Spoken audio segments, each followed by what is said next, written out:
You're listening to the Embrace Family Recovery Podcast, a place for real conversations with people who love someone with the disease of addiction. Now here is your host, Margaret Swift Thompson.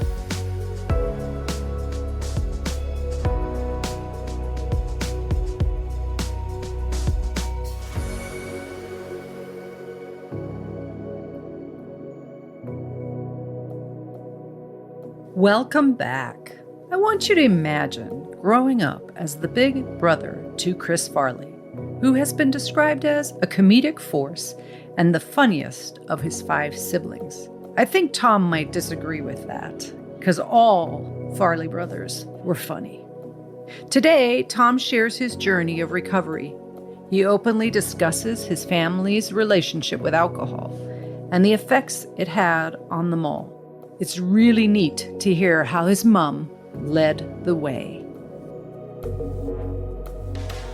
The Embrace Family Recovery Podcast.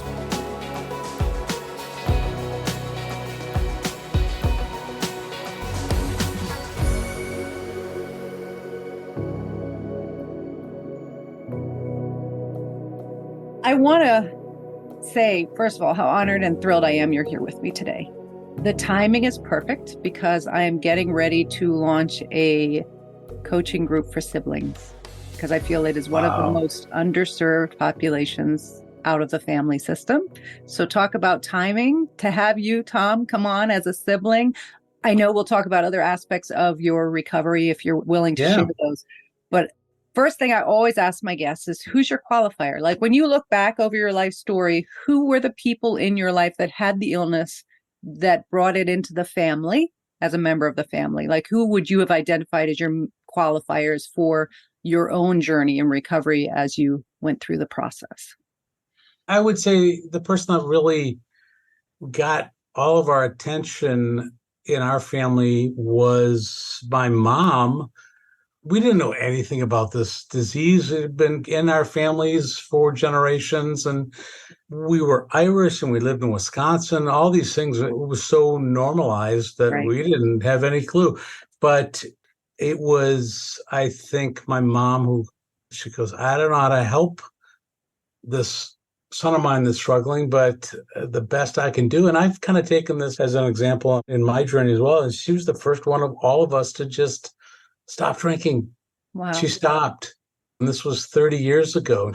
And again, it was partially for herself, but she went to a few meetings, she told later, and we didn't know any of this, that she was doing this. But she's found most of her help and most of her answers were in actually Al-Anon. So I think that's amazing because one of the things that we often think is it takes the quote identified person to get healthy before the family can get healthy. What I hear is even without you all necessarily knowing what mom was doing, she was trying to learn and understand what she was facing. Yeah. And then shared it with you all as she maybe learned or encouraged you to seek it yourself. Yeah, she just said, I'm going to stop. I can't, this juggernaut of Farley's drinking over the course of generations. I don't know if I can stop that, but I can stop myself.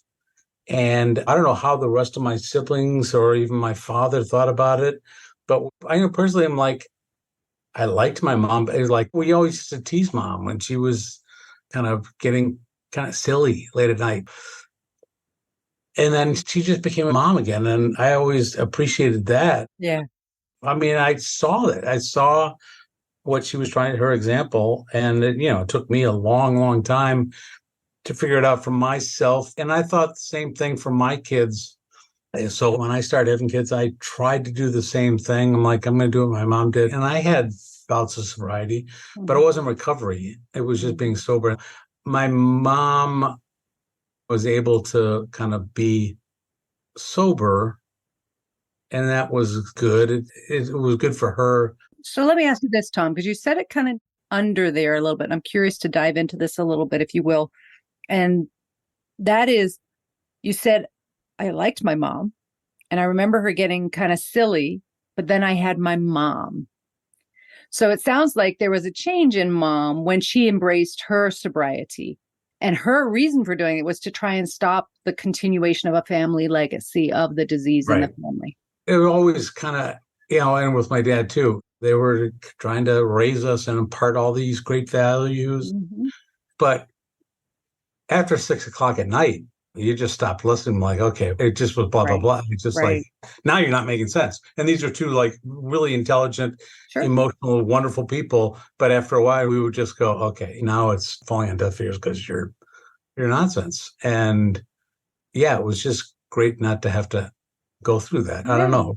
I never really reflected on it too much. Well, I'm going to encourage you to, because I think that's what a lot of kids of go through. We navigate it the best way we know how, but there Yeah. are nuances about it that we kind of don't think a lot of. And you said that really clearly, that I liked my mom and the silliness was there, but I really liked having my mom present.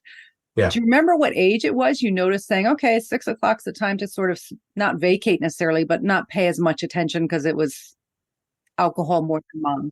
It was when we were in high school. And I guess later in high school for us, we weren't early drinkers, Okay. but when I was 18 in Wisconsin back then. And so when we started drinking, we would have these little jokes, I have one sister, our older sister, and we used to laugh at because mom would get Barb, her only daughter, in the kitchen, and they would have these discussions like late at night about like worldly thing, whatever. Mom was trying to be a mom, and yet what we were hearing was just like, oh my God, this is hysterical, because they weren't communicating at all. They were trying to, but because I don't know if Barb was drinking at that time, but mom certainly was. And it was just like, Yeah, I saw mom trying, and then we thought it was funny, sure. but it wasn't. And then later on, when we would have serious discussion with mom and she was sober, I'm like, oh, this is different. This is way different. I like this a lot better than, Yeah. we're going somewhere now. So you classically describe what many families experience, which is there becomes a buffer between engagement and relationships. There's a buffer. There's something that gets in the way that can be funny at times when you have a parent that maybe that's the way it shows up, or it can be abusive at times, or neglectful at times, or just vacant at times. So I hear there's a theme through this family too of humor. And I talk about that all the time, that was our coping mechanism. That was the only emotion we really used was humor. And the plus side is we got really good at it to the point where all my brothers became professional comedians, and my son now is out in LA being a professional comedian. But it was a coping mechanism that turned into a trauma because we weren't able to process our emotions in any other way than through humor. And I recognized that later on in life, that like, this isn't working. I only got one bullet in the gun, one emotion, and it doesn't work for everything. So it's kind of like many people's journey, that we go through life with coping skills that really worked well in that original environment. But as we go out into the world, into future relationships, into friendships, and then we see that is a deficit. We need to look at what we can now add to our repertoire. Yeah. I mean, somebody asked me once on a podcast, are you a better parent than your parents? Which was, we all hope for. Right. We always strive to be that better parent. And I said, honestly, I tried, but no, I wasn't. I was still, that father that didn't like pain. That's how we used our humor to kind of alleviate people's anxiety and pain. But I was that father that was a teasing father, that if my kid came to me and said, Dad, I'm afraid of the dark, I would say something like, I would be too if I had that thing under my bed. Mm-hmm. Funny stuff. It was good stuff, but it didn't help my kid who was afraid. Right. And I used humor, and it had the opposite effect. Just made my kid more anxious and made that relationship, they couldn't trust me. That's where humor failed me. And luckily now, as I also said, though, my kids are all adults, but I get to undo that. Anytime you can start undoing that. And I'm doing that. And it's amazing. And I value that statement so much. We put so much emphasis, and I think it's led by the disease of addiction and the shame, on the destruction of our disease on our loved ones. We don't emphasize enough the restorative value of recovery on our relationships with our family. Oh my God. I thought this was just me being in recovery, just being a new start, and I get to start over a new person. I didn't think like, no, I thought those relationships that I had were ships that have sailed. And I'm like, no, they're repairing. I'm seeing it. And only because like before, all of my relationships were based on control. In order for me to be this kind of false person that I thought the world needed to see, that I needed to be, I needed everyone else to play a part so I could be that person. Right. And that's a very controlling thing. People didn't, it pushed people away because I needed them to be something that they weren't. So I could be something that I was never either. So now when I'm just concerned about the stuff, I can just trying to be my authentic self, and people are coming back to my life because I'm not a threat anymore. I'm like, oh, he's just trying to be himself. I'm like, okay, we'll come back. And the relationship that does get repaired, the relationships that do come back may not have been what I originally wanted them to be or wished them to be, but they are relationships nonetheless, and they are what they are. And I have to be grateful for anything that comes back to me. And I am. Wonderful. It's great to hear. I mean, I think that sadly we hear the negative side of the illness, which is very real, and the harm done. The hope of recovery is also very real and very powerful in all relationships as we engage in it. So it sounds like if I'd shaken your family tree, quite a few bottles would have fallen out. Quite a few members of the family have dealt with the disease as part of their journey. Absolutely.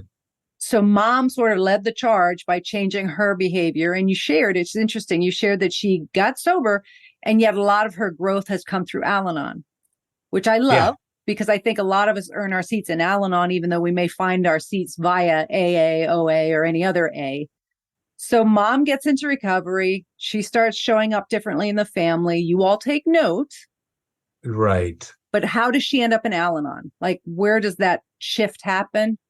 Well, I think, and I kind of experienced this too in my earlier attempts at recovery, is I think she went into meetings and kind of, well, I don't belong here. Yeah. That person drinks more than me, or that person takes drugs and they drink. I'm here just to really help my son. So this isn't it. And somebody told her about Al-Anon. Now she's always talking about somebody else's recovery. And that's good to understand that. They're much better when they're done together. But for mom, she went to that. And so she did get herself sober. She understood kind of what was going on with the family, but she wasn't necessarily in recovery as I'm experiencing recovery today. And she managed over 30 years of sobriety, but still very based in that Irish, every emotion I'm going to bury deep. Yeah. We're not going to go there. I'm just the opposite. I'm like, the opportunity to release those traumas has been phenomenal. I'm seeing true recovery, whereas my mom's seeing sobriety. And again, I understand because I went through that first. And I say this to a lot of people is when I went into, try to get into recovery first, going to meetings, I approach it like we did in my family when just drinking is your barometer. It was very easy for me to point to that person across the room like my mom did and say, well, that person's worse than I am. I don't belong here. We did the same thing with Chris. Like, we're not that bad, so I guess we're okay. When we all needed to go down that road, but we all could point to Chris as like, we're not that bad. And that was Chris's problem. And it took us all years and in our own ways to kind of address our own issues. But kind of going back to your theme, it sucks all the attention. It sucks all the attention from the family. And, for me, it took me years to realize. I started speaking after Chris died in schools with the Chris Farley Foundation, talking for years and years and years about somebody else's addiction. And then, it was easy to do. I had some years of sobriety, many years, 5 years, a couple different times, but I wasn't in recovery, and I wasn't really, and it wasn't until I started getting in recovery. Now I'm talking about my journey, not so much about Chris. And it's made all the difference. So there's a lot there to unpack that I'm really grateful that you spoke about. So when we talk about the sibling experience, when you describe that maybe for a lot of us within the family system, Chris was the identified worst case. Yep. For lack of a better way of saying it. And so he got a lot of attention and allowed your disease and maybe other people's disease in the family to be like, well, I'm good. I'm not them. Right. Yeah. So that happens not only in families, but happens in 12-step meetings. That happens out in society. Yeah. I mean, I remember not getting into recovery for a very long time because I surrounded by people who were more out of control than me for a very long time. Yep. I didn't consciously know I was doing it. That's the nature of the disease, right? So that's how it works. This podcast is made possible by listeners like you. Any siblings out there, I hope you take a moment to reflect on whether you would value some space and a place to meet with other siblings impacted by the disease of addiction and receive education, support, coaching. That's what I'm offering. I'm offering a Embrace Family Recovery Sibling Coaching Group starting this month. It's an 8-series coaching session for $280. It's for adult siblings. And I hear from many siblings that it's hard to find the place for them to feel comfortable, to be open, and not feel like their presence is not as important as the partners, parents, or children of somebody. I hope you'll check it out. Please go to my embracefamilyrecovery.com, the website, and take a look at this important information about the Sibling Recovery Group. You're listening to the Embrace Family Recovery podcast. Can you relate to what you're hearing? Never miss a show by hitting the subscribe button. Now back to the show. It sounds like when your mom got sober, she was noticing her own pattern, but she was also trying to help because she could see things getting worse with the kids. Is that possible? Is that accurate? Or was it before you guys were progressing along that journey? Well, she had two kind of things. She had Chris, who was getting worse and worse and worse. And again, this disease affected all of us really different. I had 4 boys and 1 sister and my dad. Right. For me and my 2 other brothers, when we picked up a drink, it was go time. But I could not drink for days on end. Mm-hmm. But when it was go time, it was go time. And there was no off switch. Right. For all of us. So it was just, that's how we went. My sister Barb really never, she could have 2 glasses of wine and put it down and walk away. And like, that was no problem. Mm-hmm. Then you had Chris, who like, it wasn't just a start, stop, binge kind of thing. It was this to the next, to the next. It was just constantly escalating. And that's why he got all that attention, is because he was going down a road. And my dad was, I never heard him slur his words, but mostly because he was just a very big guy. I mean, it was just very visible how he was internalizing stuff. He just got very, very big. But we would see him go through just massive amounts of scotch. And my mom, being like pint size, trying to keep up at 5 o'clock, they'd watch the news and dad were like, she'd be just sitting down, and dad was like, can you give me another scotch? And it was just, I think that was where she couldn't keep up with dad. That was a problem. And Chris, a growing problem, and she had to address that. So she was caught in between these two. And the only way she knew how to do it was to just stop, save herself. Isn't that the truth for all of us? As much as it feels so counterintuitive, I'm wrong. That is the truth. We cannot make anyone else's journey change or be saved or go a certain way, but we can certainly take care of ourselves in the hopes that that can impact in a positive way, which you say did happen. I mean, it may have been a slower turnout than your mom would have liked, but it impacted all of you on some level to see your mom change like this, which is a beautiful message for everyone to hear.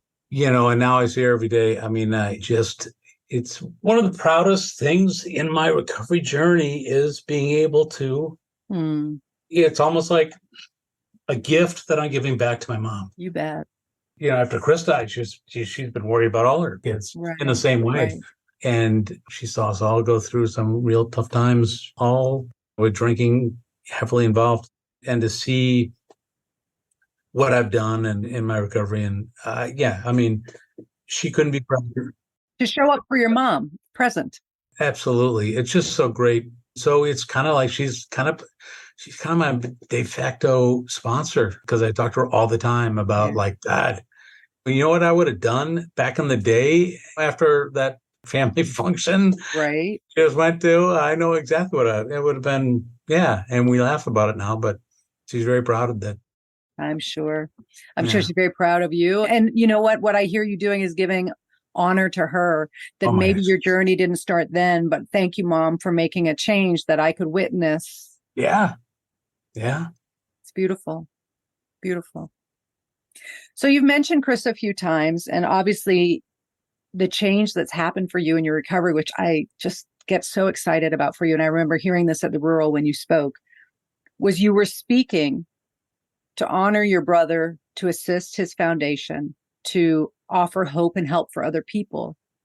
But now you're doing your own recovery. You get to be telling your story. And I want that to be what we spend time on. Yeah. The elephant in the room is obviously that Chris was a larger than life figure. And I wonder, before we dive into the impact of his journey on you, because I think that's a part of your story that's important and for siblings to hear. Can you give the order of your family, like who was where on the order? Well, I was the smartest. Chronological. Okay, I'm sorry. There's that humor. I love it. Keep going.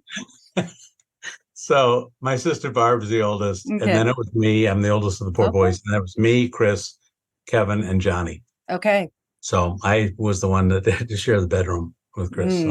So you were right there with him on the journey in many ways, all the way through. All the way through, even to the point where my first job out of college, I went to New York and I worked in New York, and then Chris comes blowing into town. So we were even in New York, and I kind of saw him. I was the first person, I kind of saw him struggling. But we all kind of, Kevin went to college with Chris, and he had to see that whole kind of scenario. He got him through college. I got him early on in the bedroom, sharing a bedroom, and then later on in New York. But we all kind of had our time with them. Yeah. Do you identify with any specific role you played in the family system? Because often we have roles, and I don't think roles stay forever. I think they can evolve and change. But do you recognize what yours was when you were younger in the family? Well, it's interesting. We talk about this all the time. The funny thing was, as the oldest boy and named after my dad, I felt I had all this expectation that I had to go to, my dad went to Georgetown. I had to go to Georgetown. My dad was a great entrepreneur businessman. I had to be this, I had all this stuff. My dad loved the way he dressed. I loved the way I dressed. So all this stuff, but I loved it. I wanted that. And that was my expectation. But I also thought I also had to set the bar for my brothers and be a good example for my brothers.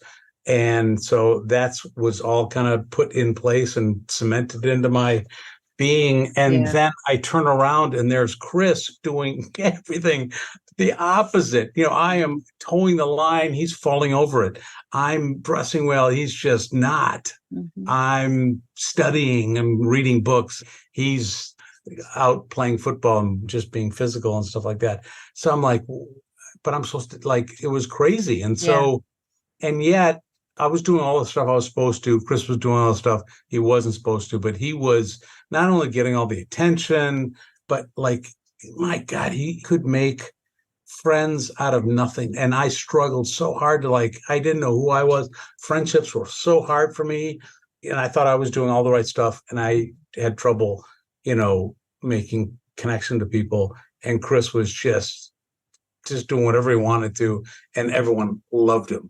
And I didn't know till years later what kind of resentment that caused that I was building. Yeah, I'm just dealing with that now. Yeah, great fodder for the next drunk, right? Really, that's the idea of resentment there. So the other thing I would imagine, there would be a sense of, I hear this from siblings, so I'm curious where you sit on this, because I think it's hard to even articulate it because you feel many emotions when you do. But their sense of the description you gave is you were doing everything right. And you were stepping into the responsibilities. And there's your brother playing, for lack of a better word, and making friends and having success in his own right, despite life being a whirling dervish, is my description. Yep. Did you ever feel a sense of, hello, anybody? Like, can you see that I'm doing what I'm doing or that I'm not doing okay? Oh, all the time. Yeah. And the thing is, what I wasn't seeing, I've seen bits and pieces, I wasn't seeing that the love that my brothers had for me. Yeah. I see it now. I look back, I'm like, God, they did see me and they did see, want to be, Value who you were in their life. yeah. Yeah. I just didn't think, I thought Chris was getting all that attention. Right. Yeah. So even Chris, it was that aha moment that I always thought it wasn't until I started being sober. I wasn't in recovery yet. And I moved back to Wisconsin, my Midwest roots, and I got really comfortable with who I am. I wasn't trying to be this New York Titan. Right. I was never going to be, struggled so much. And so I got back here and I realized, this, when I started to feel more comfortable with who I was, I looked back at Chris and I'm like, oh my gosh, I thought he existed just to push my buttons. And the funny thing about Chris was I was existing, trying to live this life, this character that I thought I needed to be, this caricature.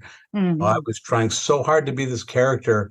And then here was Chris, who was literally known and famous for the characters that he played, but he was literally just being himself every time. Mm. Every character he had was Chris. Was a part of him, really. Was a part of him. And like, that's what he was telling me all this time. He wasn't trying to push my buttons. He was just saying, Tommy, just be yourself, man. You don't have to be this, just, it was such a great example that I didn't see for the longest time.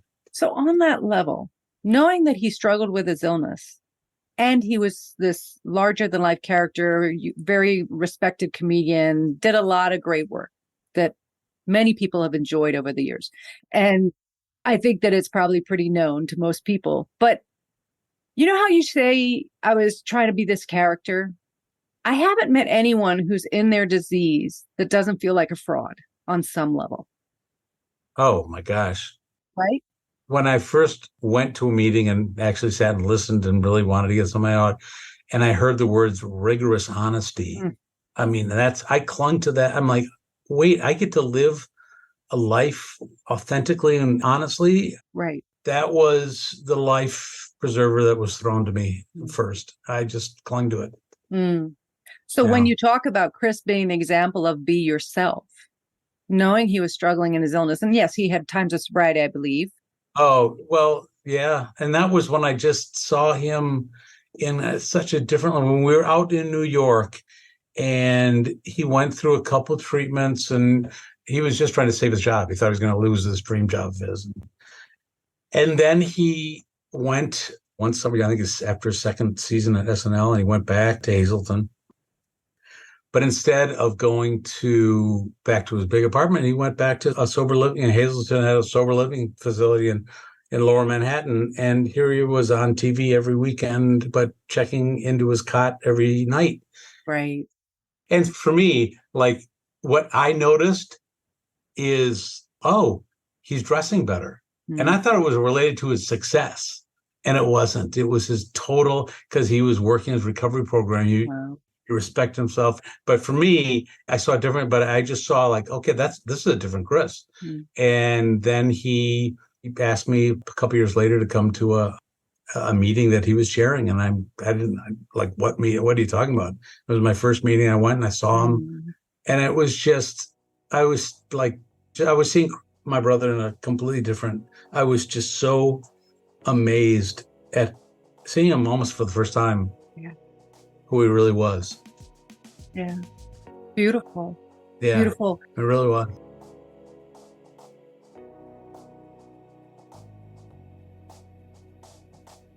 It's amazing the stories that I am privileged to hear on this podcast, and I love that I get to share them with you. Come back next week when I get to continue my conversation with Tom Farley. We will discuss his journey to self-acceptance and the benefits of being himself. Plus, Tom shares the one thing that helped him navigate the pandemic, which was connection, and shares some of the beautiful stories around Chris and how he influenced Tom's own recovery. I want to thank my guest for their courage and vulnerability in sharing parts of their story. Please find resources on my website, embracefamilyrecovery.com. This is Margaret Swift Thompson. Until next time, please take care of you.